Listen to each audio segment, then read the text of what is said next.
Changing the language in the Grubhub app is a straightforward process. Follow these steps to adjust the language settings according to your preference. Step 1. Open the Grubhub app.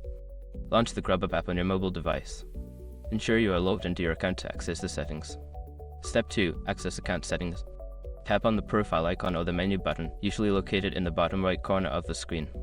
Look for the account or settings option in the menu. Step 3. Find language preferences. Scroll through the settings menu until you find the language or language preferences option. This section allows you to change the app's display language. Step 4. Select your preferred language. Tap on the language option and a list of available languages will appear. Choose your preferred language from the list by tapping on it. Step 5. Save changes. After selecting the language, make sure to save your changes if prompted. The app may refresh or restart to apply the new language setting.